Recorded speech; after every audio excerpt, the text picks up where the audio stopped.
Hey, folks. Zach Osterman here, IU Insider, Indianapolis Star. He's Mike Niziolek, Bloomington Herald Times. This is Mind Your Banners for October 7th, 2025. Previewing what is very possibly the biggest regular season game in Indiana history, just in terms of pure attention and interest. I don't know. Is this bigger than Ohio State last year? For some reason, this feels bigger to me. I don't know why. It's certainly not bigger than like the Purdue game in '67 to go to the Rose Bowl, but I'm talking in terms of like national interest. What was the atmosphere like for that one? Was it? It was remarkable given that it was raining. What about the 1945 team? Was that? Yeah, I was a high school senior. I wasn't on campus yet, so fair enough. I think it feels maybe bigger because it feels like Indiana, I mean, maybe this will be proved wrong on Saturday, has closed the gap a little bit. That in terms of I think the national perception has changed of them. Like going into that Ohio State game, I think everybody that you kind of watch these shows or listen to pundits didn't really consider the fluke, right? Like that's what the whole narrative became about Indiana after being, they were Cinderella for 10 weeks, and then it's like this is a fraud. And so, like, I think it's Bill Connolly who said college football hates a usurper, and I think Indiana certainly proved that theory true last year. Yeah, and Kurt Sagan, he talked about that a little too, that they just felt that, and that's what it kind of felt like going into the Ohio State game, like they don't belong on the same field. And then obviously things didn't go well. But Oregon game, I don't think that's been the discussion. I think the discussion's been like, does Indiana have a chance? Is this do they have a shot here? To do something, special. I mean, I think those the Illinois and Iowa game really kind of, I think, change things, and we'll see if it kind of can stick here, especially if they would win, obviously it would, but I think keeping it close, I think, sort of predicting a 38-27 score, something like that, and the game is competitive through 4 quarters, I feel like is a change from what happened last year in these big moments. Right, and I want to keep talking about steaks, but let's go back to Devil D. Oh, I love steaks. Steak. I know I made steaks this weekend. I know last week Devil D said he thought Indiana would lose to Oregon. Like, is it 38-27 Oregon where it's 30-27 with 4 minutes left and Indiana sells out to get a stop on third down and Oregon scores a touchdown? Or is it 38-10 and Indiana scores 17 points in the fourth quarter? Like, those are two very different games, and the final score reflects two very different sort of, the complexion of two very different sort of outcomes. And I want to talk about that in a little bit, but I want to keep talking about the stakes because I think your point is valid, which is that this year, and I think this is important, and this dovetails into things that I think both of us have written this week, is that this year, at least after the Illinois game, of course, there was all the talk about the non-conference schedule, and Indiana was a poster child for that. But listen, go look at the discourse around Penn State's non-conference schedule now. Go look at the discourse around, well, who is Texas beaten and so forth. That's like, that is water that is going to find whatever cracks are available to it. Indiana sealed those up when it beat Illinois the way it did, and it feels like since that game, it's almost like Indiana stopped being the usurper. And everyone just recognized that, like, Indiana, at least for the moment, is just new money. And, I guess what I'm trying to say is much more so than at any point last season, I feel like Indiana is just being treated like one of the big dogs. And that's why it feels like that's why this game to me feels. Is that DAWG or I think it's both. I think it's DOGS, the prestigious dogs, but then, DAWGS, the tough dogs.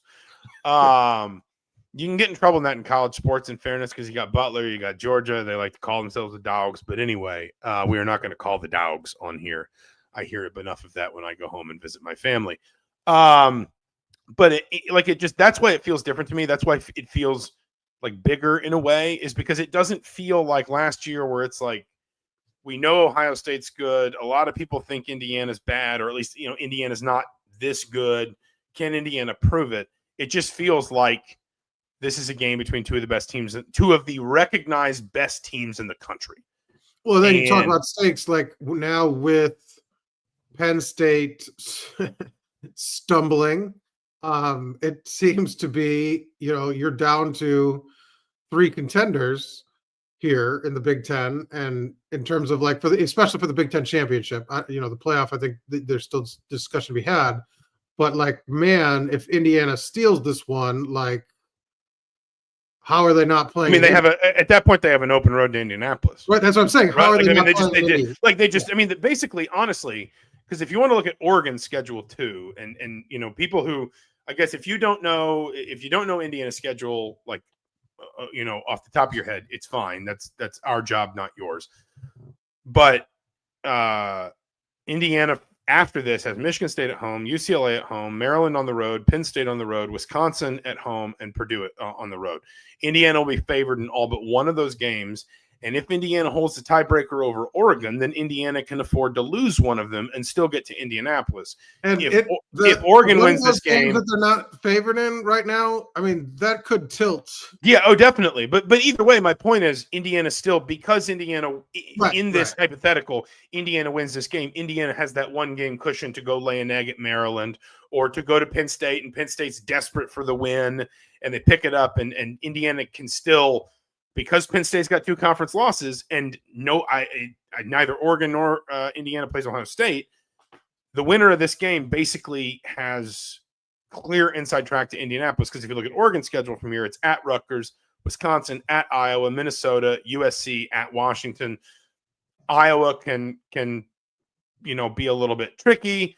Obviously, Washington's both a good team, not a great one, but a good team, and a rivalry game for Oregon.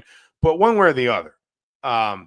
That is the opportunity here. And again, it's not like last season when it felt like this was sort of cast as the proven contender against the potentially fraudulent upstart. It's just like, these are 2 good football teams.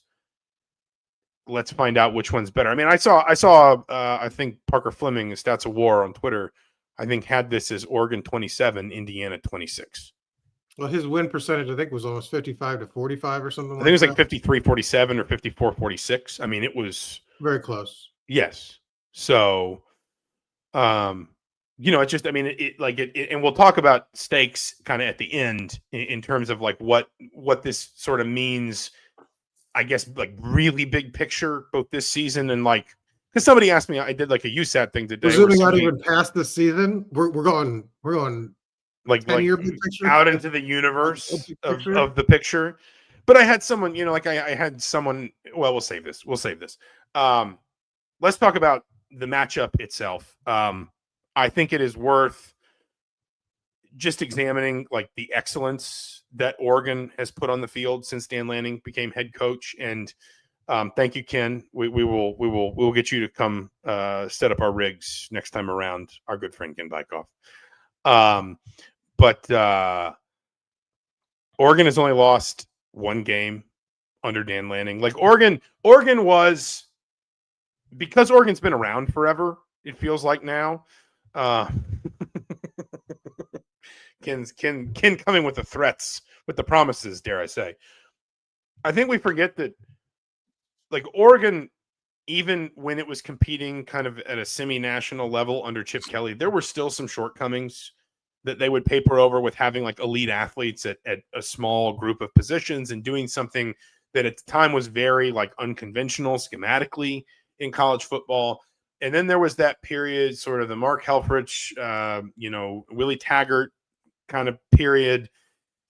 And it's really Mario Cristobal that kind of set them on the trajectory of recruiting at just an elite level nationally. And then Dan Lanning has carried that forward to the tune of 1 home loss in 3.5 years as head coach, to the tune of obviously winning the Big Ten. I know they ultimately kind of crash out of the playoff unexpectedly in terms of the way they do against Ohio State, but they stormed through the Big Ten. They beat Ohio State. They beat Penn State in the Big Ten championship game. They look dominant in doing it. Like, this is one of the best programs in the country. And I would argue this is a program operating at an Ohio State level, both in terms of top-end talent and also in terms of depth. And with one of, Kurt Cignetti used the word phenom, this week to describe Dan Lanning, which I liked, with certainly one of the, I wouldn't even say rising stars at this point. I would just say stars at the, in coaching at his generation. Like it is an elite program as much as anyone can exist in modern college football. One thing you did not mention is their unlimited NIL resources, which Chris I think we all learned our lesson about mentioning. He's going to come after Mind Your Banners. It'll be Mind Your Ducks from now on. Indiana's going to win Saturday, but somehow we're going to lose 70-0. Well, but I think it's an important part, and I think it's interesting because Curt Cignetti did not sort of revisit the comments he made. Not we made for him, that in I think it was April. Well, you want to talk about stakes? There were no stakes in April, but we saw what the stakes were in September and October. So he referred to a group of teams with unlimited NIL resources that were scary or scaring the rest of the college football listed. I think it was Oregon, Texas, Ohio State, Notre Dame, Miami, and Texas Tech with their oil money, landman money. And he said they had budgets, upwards in that group of $40 million, a number that would come back when Mike Gundy mentioned Oregon as well, this $40 million number, which is interesting because I think, not that Cignetti was talking to Gundy, but that coaches talk, right? Like that $40 million not pulled out of thin air. And not to say that this is all to attribute their success to that specifically, but I think one thing you hear when you hear coaches talk about Oregon, outside of them being well coached and having great offense and that is the depth. And I think that when you have a roster that can go roll two. He mentioned the one example he gave, Cignetti gave on Monday, was that they had 4 guys that they can roll in the interior of the defensive line that are 330 plus. And we don't have that kind of size. We can't match that, right? But like you get that depth, I think, and this is why I asked it. I think it's tied to the fact that they do have more resources than everybody else in the Big Ten, or everybody except maybe Ohio State. But I do think that is a factor that feeds on the fact that they got the right coach, and that they had great infrastructure in place, and now they are not just elite, it seems like they are a juggernaut, right? I think that feeds into it. And I don't think it's discredit, I think the way the Gundy comments came out, the way he talked about it was sort of crediting their success to that. I think it's just fueled their success. It plays a role, but this wouldn't have been possible without all the other stuff, like Dan Lanning being a great coach and Dan Lanning having developed talent. But it is such a strength now, because that depth that used to be a feature of a lot more elite programs in college football is no longer achievable, even for a lot of your richest programs. Like, that USAT like video thing I did, I had to restrain myself from basically saying I've seen Indiana play this game against Ohio State a half dozen times, where they're tough enough and prepared enough and well coached enough to hang in for a while, but you get to the late third, fourth quarter, and Ohio State's running in, backups that would be starters at Indiana, and eventually you just wear down. Like the famous one was, I think it was Tom Allen's first home game. Paris Campbell was Ohio State's star wide receiver that season. Indiana had an All-American middle linebacker, Mike linebacker named Tigray Scales, and he played something like 95% of the snaps, but they had to pull him off the field for a couple plays. And it was the beginning of fourth quarter. Indiana was down 21-20. The minute Ohio State saw Tigray leave the field, they ran Paris Campbell on a simple crossing route. The redshirt freshman Indiana put in to replace him couldn't cover him. Campbell grabbed the ball, turned upfield, touchdown, and that was kind of the beginning of Ohio State pulling away. That's how it would manifest itself, is that, that eventually it would almost be an attritional game in some respects from a depth perspective. And what's been lost across a lot, not all, but a lot of college football, is the ability to, again, if you think back to Nick Saban's Alabama, how often did they send a running back to the NFL in the first 2 rounds, and the guy that replaced him was just, boom, an All-American right away? And everyone knew the next guy would be an All-American too. Same with a defensive tackle, same with a cover corner, same with, a star wide receiver, that there was this depth that the next player in line was going to be an all-American caliber player at the same position basically right away, because that player had been just as good coming out of high school and had waited for a couple of years and had redshirted. Maybe they were a redshirt sophomore, but maybe they were a redshirt junior. Maybe they were a true junior and they played behind somebody else for a little while. But you could recognize the next cab off the rank at these programs that could stockpile that talent. That's what you can't do anymore. Not necessarily because those programs don't have enough money, but because other programs do have enough money to say, why would you go be the backup at Alabama for 2 years when you can come be the starter at, let's just use Indiana as the example, at Indiana right away? Or maybe you redshirt a year to build up your body, but then you are one of our top 2 receivers. You are one of our top 2 corners. D'Angelo Pond's a great example. Come here and you will play right away. You will showcase your skills right away. By the end of your freshman year, people will know you are one of the best cover corners in all of college football. So why go somewhere else and wait 3 years to get that opportunity when you can have it here today? And by the way, they can pay you for it. And this is where I think, and I don't want to act like I don't want to put words in Dan Lanning's mouth, but if I'm Dan Lanning and I'm using that Mike Gundy comment as fuel, yeah. The thing that I think I'm saying to my team is he thinks you're only here because of the money. You could get the money anywhere, and some of you could get the money and start somewhere else. You all know that you're here because of our culture. Yes, the money is a big part of it. The money helps, but you're here because of our culture and our coaching and because you believe in the vision that we all share for Oregon football. And I think that is what makes Oregon under Dan Lanning distinct in a way. And I think Ryan Day is achieving this at the moment at Ohio State. There are 1 or 2 other programs. I think Kirby Smart, obviously the last couple years haven't really been kind of like Death Star Georgia, like Darth Vader Georgia. But, you think about some of those Georgia teams he had in the early NIL era that did feel that way, where again, everyone was still getting paid, but there was the belief in the process and the coaching and the system and the culture. I think Oregon has that. And when you have all that, it's not just talent that's beating teams. It is, listen, we've talked about it enough with Curt Cignetti that we can't ignore it somewhere else. It's culture that's beating teams. It's mentality that's beating teams. It's coaching that's beating teams.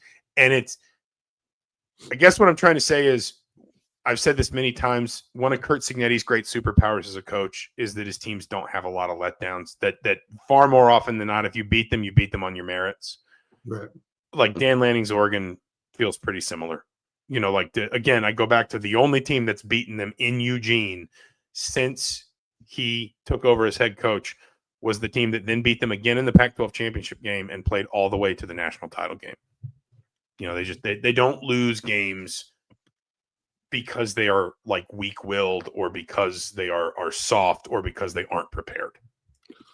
Yeah, and I think what's been surprising to me too is that there's been no drop off in terms of, I think they had a very distinct sort of strategy the last couple of years with the way they went about recruiting a transfer portal quarterback, basically find the most experienced guy out there and talented, obviously, with Bo Nix, Dylan Gabriel.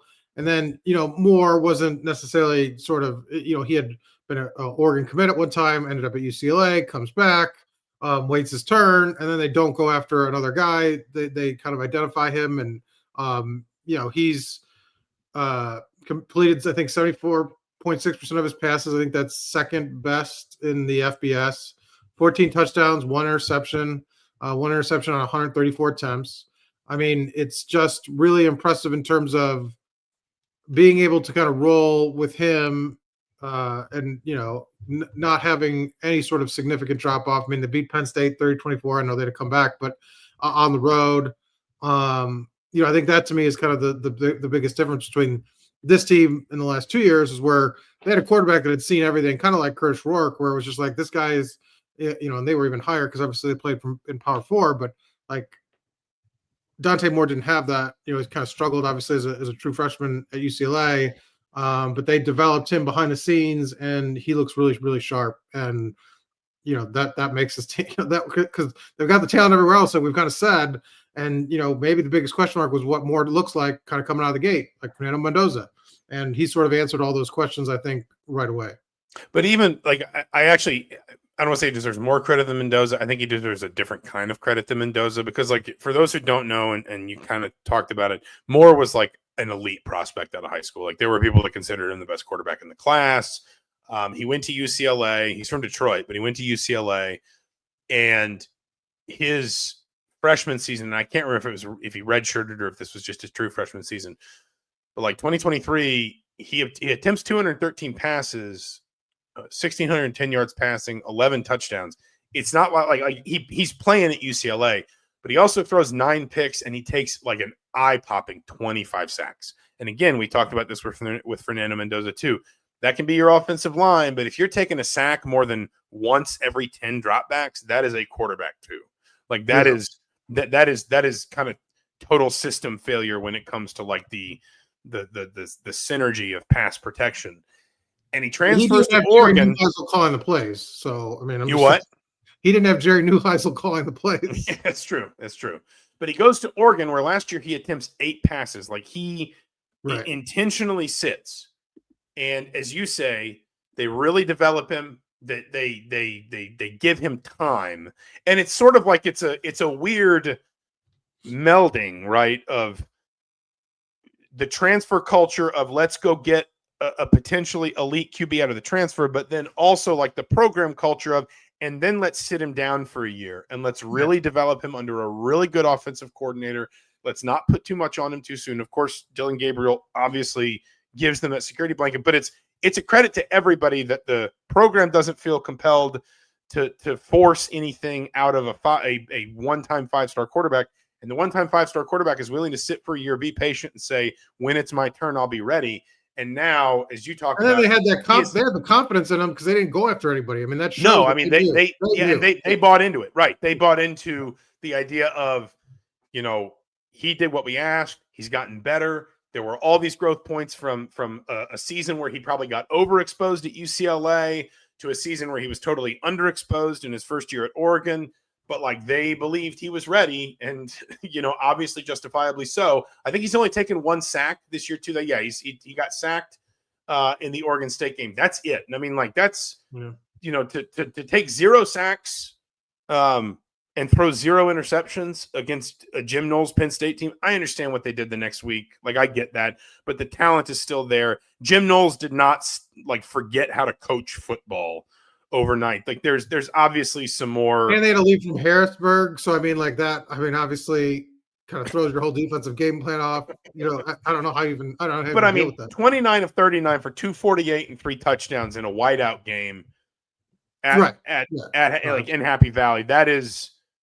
There is a lot of if there is one single sort of player story that validates Oregon's culture and Oregon's approach, it feels like it's easy for that to be the quarterback, but in this case, it really does feel like it's the quarterback. Like Dante Moore validates so much of what because it's Dan Lanning sells Oregon football as. Yeah, it's such a stark departure from what they had success with previously that it does stand out, and it's obviously the most important position on the field, and he's kind of driving the bus. So I mean, I think it absolutely is at the center of everything kind of for them this season.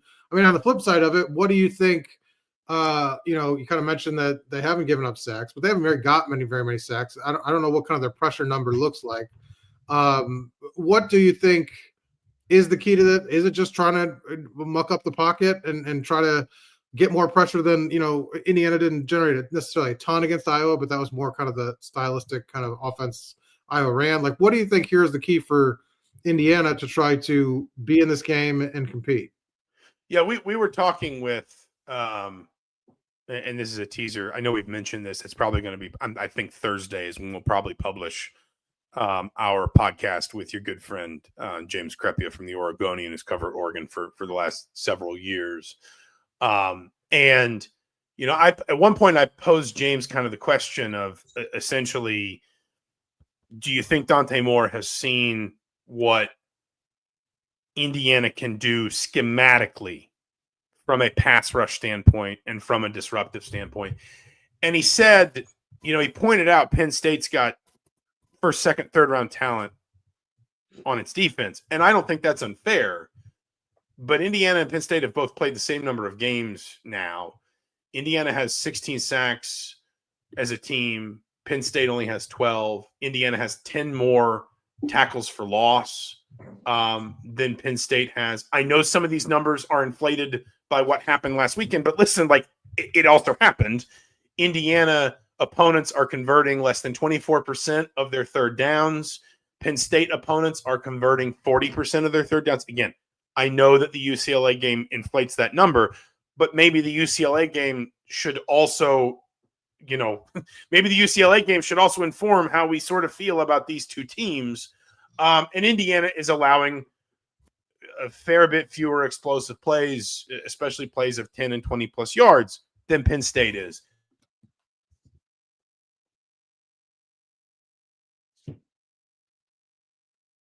Your mic's dead. Your mic's still dead. There. Where's Ken? We're Where's there. Ken? I accidentally knocked this loose, and I think even when I plugged it back in, it was muted in StreamYard. I don't think here's a question. I don't think Indiana. No, let me just complete the thought because I was literally about to finish. I don't think your Indiana mic has. cuts you off. Your thought's done. It's over. I don't think Indiana has maybe the individual talent that Penn State has. Sure. But I'm not convinced that Indiana and Dan Lanning actually talked a little bit about Indiana's defense and how disruptive it is, how aggressive it is. I think Indiana has the capacity to create, to use the common nomenclature, the modern nomenclature, a little bit more havoc in the way that it rushes the passer, attacks the line of scrimmage, and tries to disrupt your offense than Penn State did. And I think if you want like a comparison, I think Indiana can, maybe not will, but can do in this game what it did in that Ohio State game last year, where I know we forget how that game was playing out before the two special teams mistakes, but Indiana's defense is more than holding its own. Ohio State is not getting out of first or second gear for a lot of that first half, and it's not until Indiana is starting to take risks and that defense can't get off the field that Ohio State really takes control. Well, you mentioned the war of attrition kind of type of thing. Yeah. But here, what do you think about this? And I've said this a couple of times, I think in various interviews, radio spots, that I think through the first 5 games, Indiana's defense has been more impressive than the offense. I think that's fair. No, I think that's perfectly fair. And I think it's been like part of that, in fairness, I think is because through these first 5 games, Indiana, I think we have more questions about the defense. And for the drop-off to be essentially 0, while Indiana has been playing a more difficult schedule through its first 5 games this season than it did last season, I think that is what's impressive. Like, we had more questions about where all the pieces fit, who was going to handle the interior, how would Indiana replace Jalen Walker, who's going to take over that second corner spot. Listen, Kurt Cignetti's probably still not happy with the safety play, but guess what? His leading tackler is also his leader in interceptions is a safety. Right. And the safeties, for whatever he thinks of them, are producing. My point is, it seemed like if there was going to be regression for Indiana from last year, it was more likely to come on the defensive side of the football. And instead, despite playing, I understand it's still not a great non-conference, but Old Dominion has us thinking this is probably a better non-conference than what Indiana played a year ago. Could they be a playoff team? But is that the second playoff team they'll have faced, not Penn State? And then also certainly playing a more difficult start to Big Ten play than what Indiana faced a season ago with UCLA and Maryland. Right. The defense has looked just as good, if not slightly better. I don't think the offense has been bad. I think Fernando Mendoza has been really good. Right. No. But it's that the defense seemed like the spot that was ripe for regression, and instead Indiana's just reinvented some things, repurposed some players, and just kind of not lost a step. Well, it just feels to me like I think the offense outside the Illinois game has had struggles and pronounced sort of just looked flat at times or kind of regressed, Mendoza kind of gets, those bad habits kind of come back. Whereas the defense, you can kind of count 3 plays that are the mistakes. 3, right? The Illinois game, 2 in the ODU game, and then look, they allowed some passing yards against Iowa, but Kurt Cignetti talked about them having to play zone, and this is a good point to bring up that D'Angelo Pons now will be back for the Oregon game, and he didn't play in that game. They only allowed 15 points, and I feel like most of the stuff they did allow was Let's be clear, they allowed 13 points. I know whatever, but they allowed 13 points. Yeah, really. Indiana allowed 15 points. The defense allowed 13 points. Yeah. But what they allowed, I felt like it was directly related to the idea that they couldn't have Pons on the one side playing man. They had to play zone. Iowa finds some soft spots, but they still only managed to get I think it was less than 300 yards, 13 points. And it's like, this defense has been just completely consistent throughout these 5 games, beat 2 really good teams. And like you said, answer any questions we had. And the scheme and the focus on creating havoc just works, right? It's a workable blueprint that I think you've seen now with almost a year and a half is kind of a foundation to their success. And in the same way that, Cignetti's sort of offensive system is, or Cignetti's success with the quarterbacks is. I think it's right there. And I think if they're going to beat Oregon, that's what will do it. I don't think they can just get in a shootout. And, I think they can win a game like 35-31, but I think it's a game that we come away and say it was colored by how well the defense played field position, maybe a turnover or 2. Here's a stat that I think spells out Indiana's defensive strength as much as any when you talk about like the way what modern defenses are structured to try and do. Indiana. If you're going by percentages, Indiana's tied for last in the Big Ten in opponent red zone conversions. They have allowed 3 red zone conversions in 3 red zone trips. In 5 games, the opponent has reached the 20-yard line 3 times. Well, and 2 of those 3 conversions were field goals. Illinois didn't run a play on inside the 50, right? Well, Old Dominion didn't. Illinois did, but it took them like deep into the first half before they did. Okay, that's right. Yeah, it was that Illinois didn't until that field goal drive at the end of the first half. That's right. The only team that has been more successful at keeping teams out, like Ohio State has allowed 8 red zone attempts through 5 games with no touchdowns and 3 field goals. Indiana, no team in the Big Ten has allowed opponents into the red zone less often than Indiana. And Indiana has allowed 1 red zone touchdown in 5 games. Those are just like, I feel like at some point we have to stop talking about like, isn't it amazing what Indiana football's become? Because that's just what they are right now. Like that is just what they are and what for the foreseeable future they're going to be under Kurt Cignetti. We can talk about what next season looks like next season, but for here and now, this is just what Indiana is.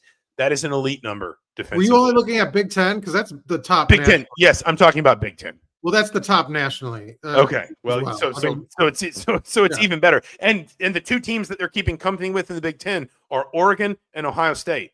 So again, you want to know who the class of the Big Ten is this year? It's Indiana, Oregon, and Ohio State. And the other thing that strikes me about this is so much of the way we talk about Indiana's defense, the disruptiveness, the ability to mix man and zone. They don't blitz a lot, but when they do, they're creative with it, all that kind of stuff. So much of that is what we were told Indiana was going to get when Bryant Haynes was hired from James Madison. This is just the identity of the defenses he builds. And he's done it at the Sun Belt level. He's done it at the Big Ten level. We're seeing him do it with players that, last season we saw Indiana do it with a lot of players that Indiana were developed at James Madison. When you talk about Mikhail Kamara and James Carpenter and Jalen Walker and Aiden Fisher and D'Angelo Pons. This year we're seeing it with a mix of transfers. I think that the defensive line transfers have all been in various ways incredibly productive. You talk about, again, like Lewis Moore has been very, very whatever still needs cleaned up in that safeties group. Lewis Moore has been incredibly productive back there. Rylan Gandy was fine in the one game we saw him when he had to step in for D'Angelo Pons. And then also, and I don't think we've talked a lot about this season, and again, maybe this is more of a discussion for down the road, but also we're seeing development. Mario Landino has looked a lot better. Isaiah Jones has looked a lot better. Tyreek Tucker, I know he comes from James Madison, but he comes as a redshirt freshman. So, like, he's still got a lot of room to grow. He has grown a lot in the last 2 years, and that tells you that the scheme is working both at an individual player to player. This is how we take you and your skills and your traits and your strengths, and we make you better when we fit you into the scheme. And then in a broad base, this is how we produce on Saturdays. It's the scheme that's working. This is not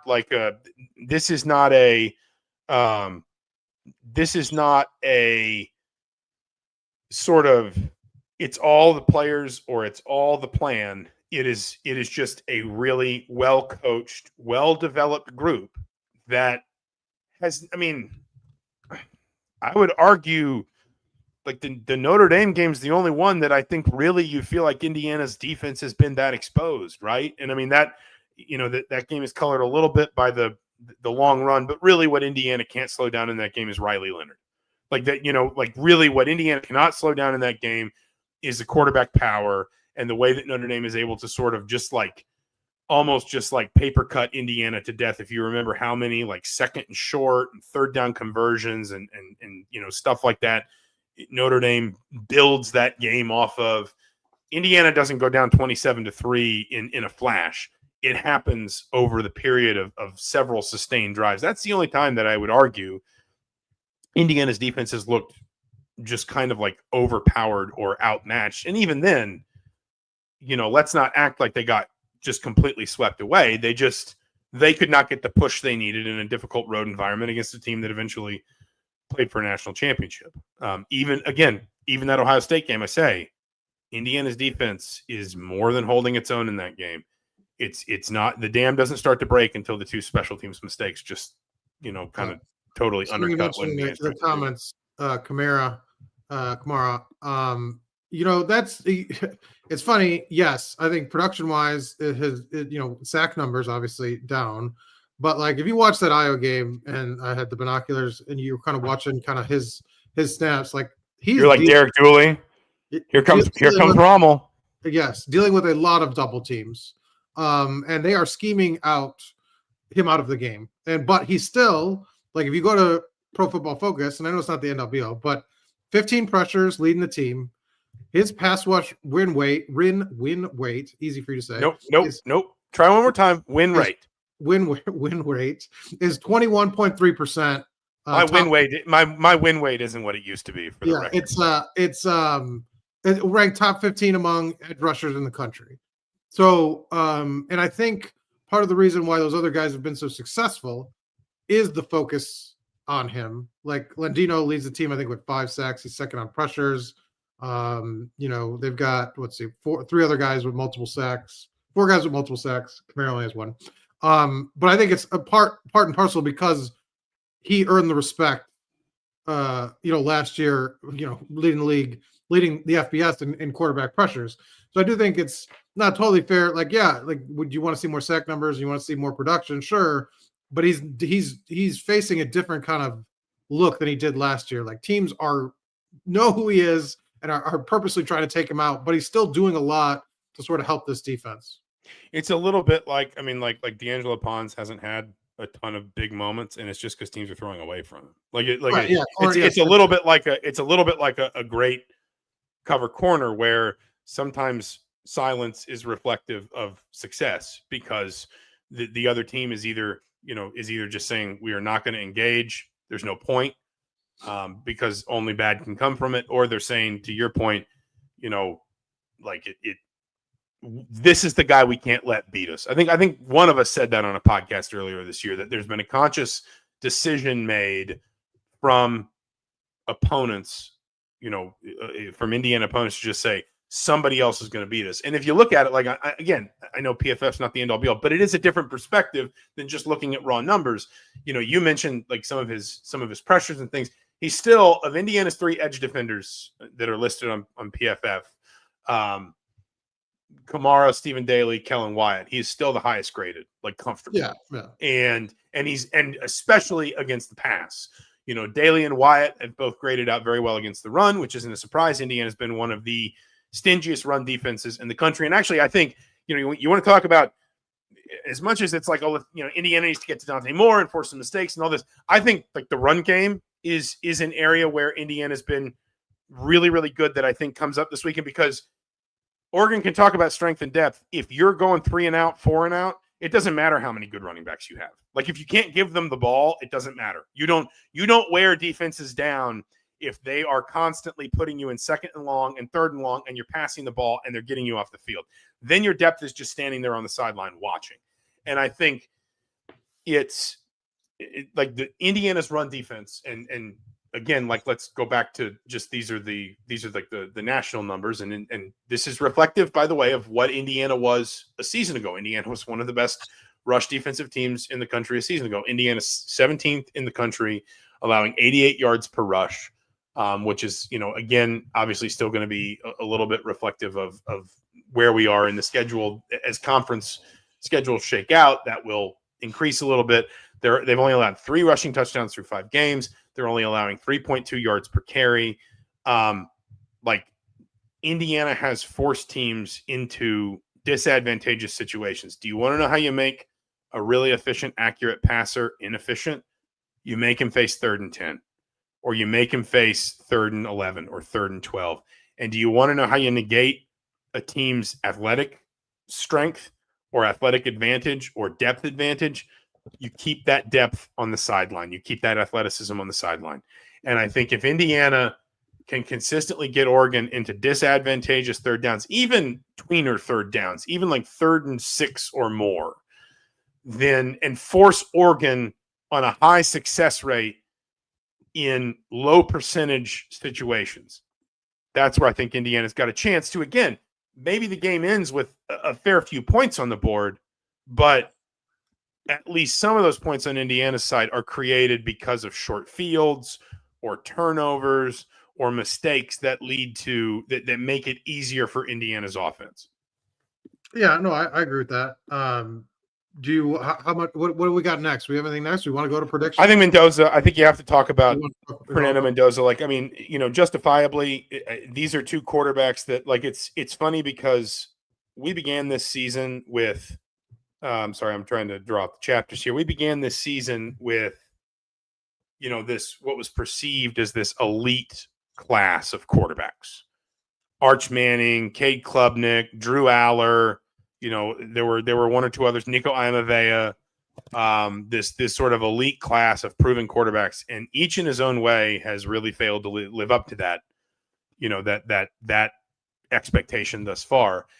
And both of these quarterbacks that we're talking about here are among the group that has replaced that group.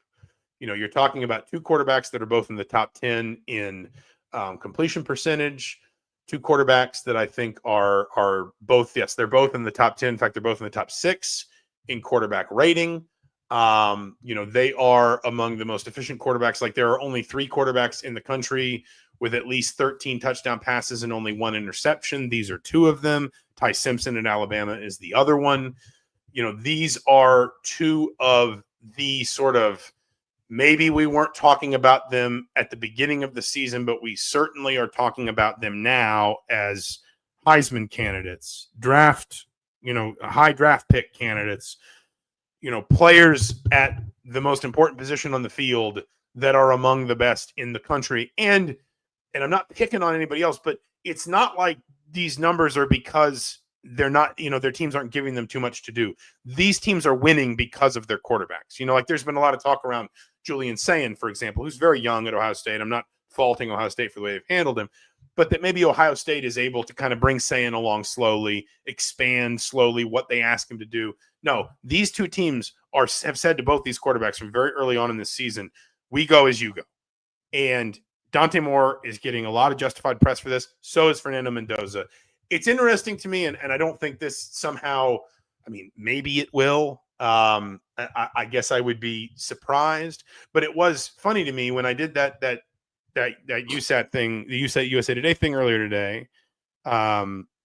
They asked us about both quarterbacks, and I said, Fernando Mendoza's got a leg up on a lot of his teammates. He's played Oregon before. He's played at Oregon before. It did not go well. Cal lost 63-19, but he's familiar with what it looks like in a way that most of his teammates aren't. I think I don't want to say it's a coming out game for Mendoza because I don't think he needs one. I think he's already had that. He was already a known quantity coming into the season. People are anointed like the Heisman 3 weeks ago, so it's like right, yeah, exactly. It's like hard to say it like that. I do think if we are looking for, and maybe this is kind of a joint conversation about Mendoza plus the way Indiana's offensive line has either improved or not. Kurt Cignetti got the question this week about the line of scrimmage, and he said, "Well, I didn't think we won the position battle anywhere against Ohio State or Notre Dame." I'm sorry, it was most pronounced at the line of scrimmage. Yeah, he's trying to change his tune on that because his answers have gotten kind of. He threw the offensive line in the bus at the time, and in the immediate aftermath, and the punter. But it's now become this sort of like he's sort of every time he gets the question now he kind of takes it like, well, a couple position played bad. Now it's every position. I mean, it's yeah. I don't know if he's trying to change the tune. For me with Mendoza, we've talked a lot about the individual strengths and skills and development and all that. But for me with Fernando Mendoza, the question is the difference for Indiana, if Indiana was going to go up a level this year, the difference for Indiana was going to be some combination of a better offensive line, and if not a better quarterback, then maybe at least a less limited one because of what we eventually find out about Curtis Rourke with the knee, what we could see over the back half of last season with the thumb. He had some good games with the thumb, but I remember there was also a picture, I think, from the Purdue game where you could see his thumb was still incredibly swollen. This is the kind of game where that needs to show up. And Indiana doesn't even necessarily need to win. Like, Indiana doesn't need to win this game for that to be somehow sort of proven out that Indiana's better on the offensive line and that can lead to better quarterback play on the biggest stage. But I think that is where I watch Fernando Mendoza and I say he was excellent against Illinois. I think he even earned some real points for what he does at Iowa. But here, one of the gaps that really needed to close was Indiana's ability to give its quarterback the platform to perform at a high level on the biggest stage, and for that quarterback to stand on that platform and perform the way his team needed him to. This is Mendoza. This is essentially one of two chances Mendoza gets to do that in the regular season. Well, I think, and I am curious to see how he comes through. When Mendoza has struggled, the offensive line's not played great, right? They've had some bad moments, and then Mendoza sort of immediately kind of defaults to some of the and Kurt some of the Cal stuff, the bad habits. And so, but that at some point has to stop, right? Like at some point you have to sort of, the progression has to stay, and you can't sort of see the past when if Bray Lynch gives up a sack on the first drive, that can't define the next quarter and a half, right? Like it can't be that way, especially against good teams, because then you'll be out of the game by then. So like I think for me with Mendoza is like he can't, like, the pressure, even if the offensive line does not have a great game, if Mendoza has moments to make plays, he's got to be able to make them, because like he's good enough. Like we've seen the throws with pressure in his face, we've seen it, but he does kind of get in a shot like that Iowa game. Like the first half did not look great, right? Like it was not good. And offensive line contributed to that, and their scheme. We should say like Iowa was selling out and blitzing a lot to sort of disrupt what Indiana was trying to do. But so I think Iowa dies by that sword. I mean, like that's and then they lost. That's how Indiana eventually wins the game. So yeah. But my point is more just that Mendoza can't keep seeing the ghosts of Cal, and he's got to, in these moments like you mentioned, Oregon, Penn State, like can't go back, right? Can't be like lost, can't go back.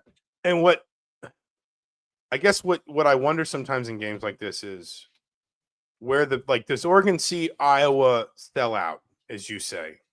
And does Oregon see Iowa get ultra aggressive at the line of scrimmage and say, it didn't work for them, but on another day it might have. And we've got better players.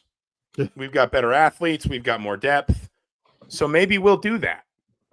And we'll take that risk. And listen, if Indiana fires off one or two early touchdowns because they beat us in single coverage, we can back off. but we test their ability to do that against a better defense early? Or does Oregon say, we don't have to do that? Because that's a lot of coaches will do that. A lot of coaches will say, no, we don't have to take that risk. We do what we do. But then maybe that helps Indiana a little bit because Indiana's not facing a bunch of zero pressures. Indiana's not facing a bunch of plus one blitzes. I think the way Kurt Cignetti described it was when he's mentioned this kind of phrase a couple of times this year, we put a lot of bad things on tape. And so, like, that's what you're talking about, right? Like, when they couldn't handle the blitz at times, or when the secondary couldn't get lined up and communicate at times, those are the things he's talking about, right? Like, you give teams openings to be like, man, if we just did this and we got the better players, we're gonna win this game, or we're gonna win nine times out of 10 in that situation, because these bad looks, like, this is where they fall apart.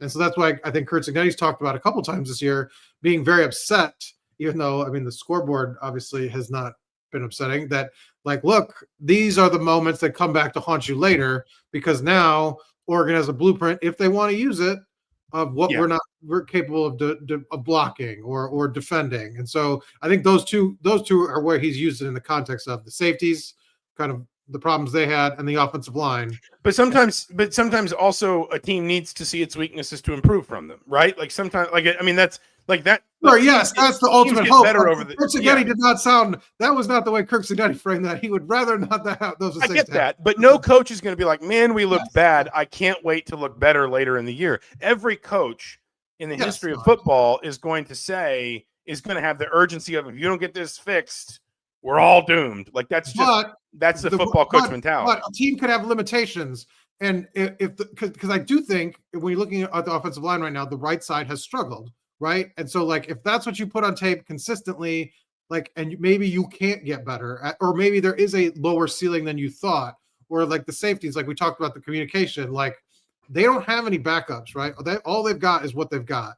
And so, like, if that's another reason why you need some of these 3, 4, 5 and outs. You need some quick drives. Right. But my point is, if, like, those are your limitations, like, and there is a lower ceiling than you would have liked, then there's not much you can do about it, right? Like, that's what you've got. There's no changes you could make, especially at safety, where there's no backup that can come in that would maybe fix issues that the coaches have been kind of upset about.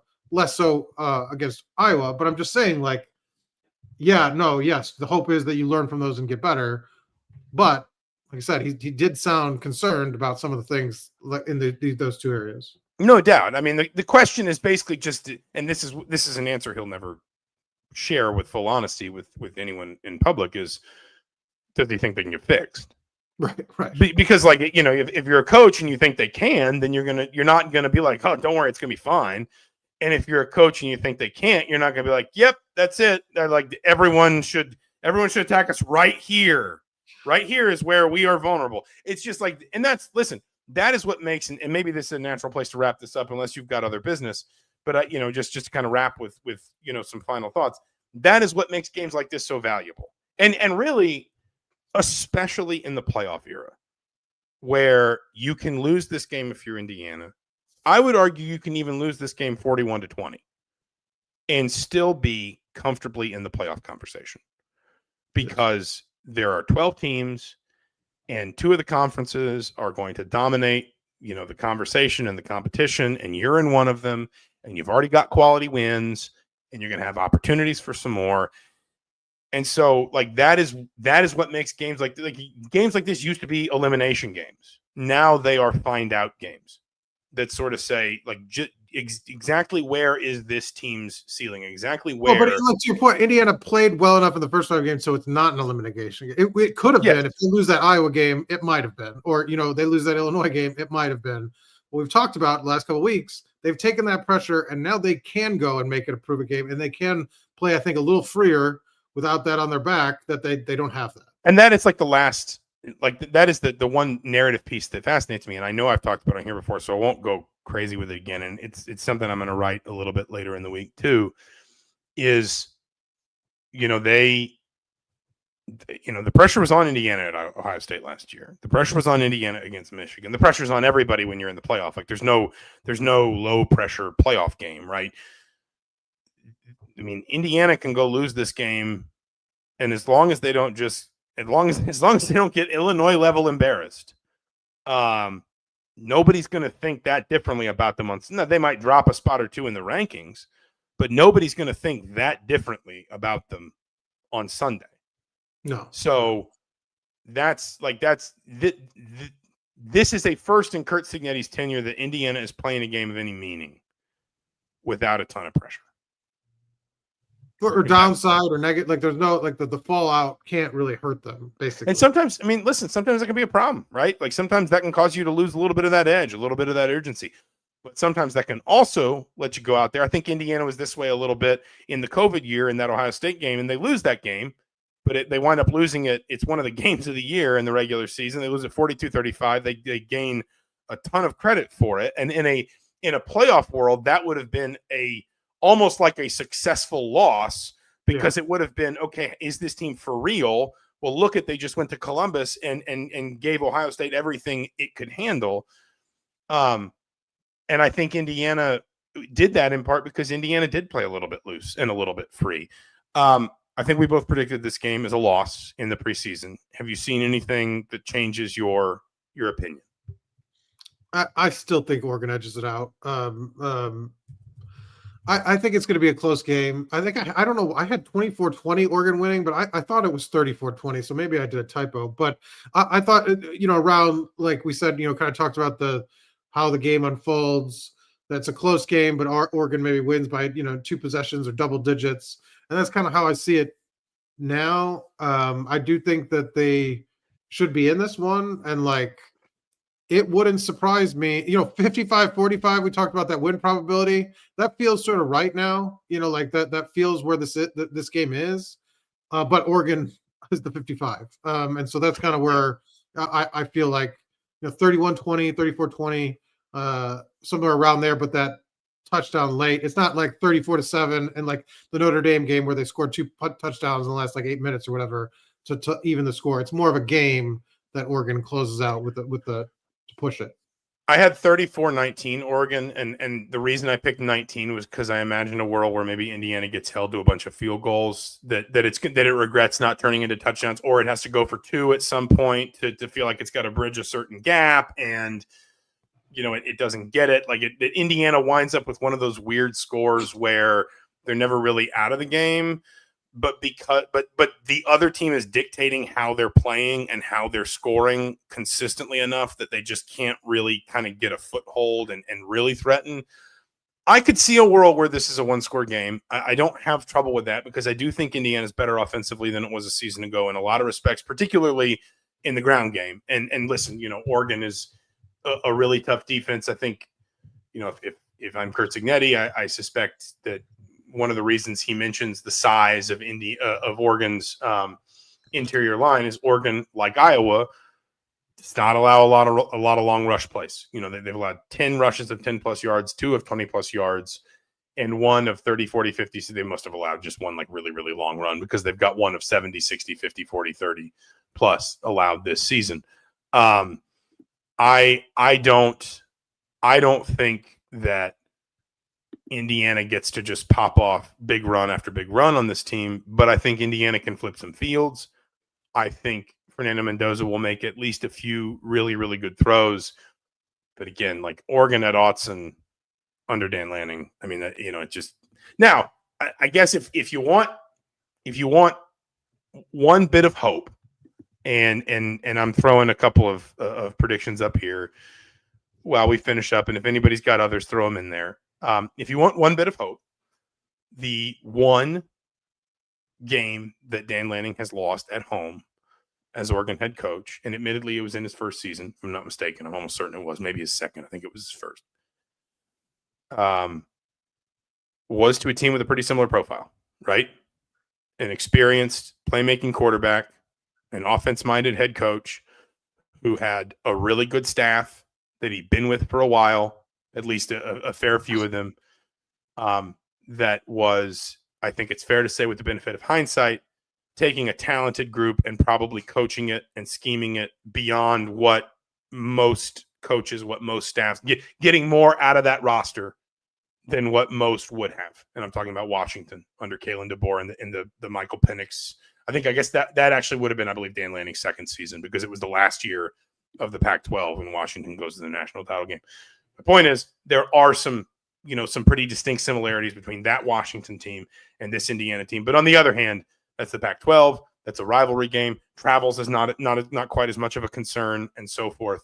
I stick by, I don't think anybody walks away from this thinking Indiana like doesn't belong in a game like this.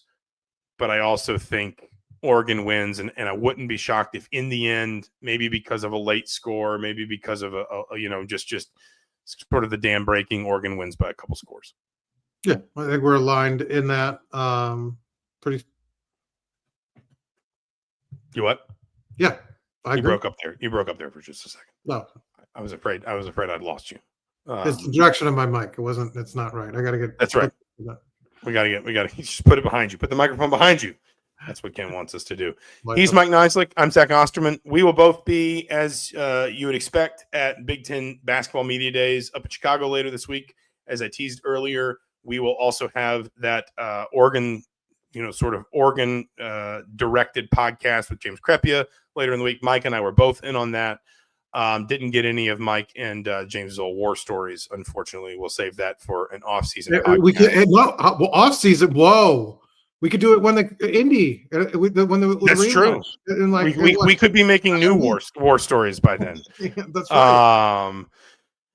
You know what? I-69 is far too smooth of a road for war stories. Let me tell you about the war stories of when it was State Road 37 and it would freeze in the winter. But for now, he's Mike Niziolek. I'm Zach Osterman. Mike will be in Eugene this weekend. I will be helping from home, but we will have so much of your post-game content as you would expect after this game.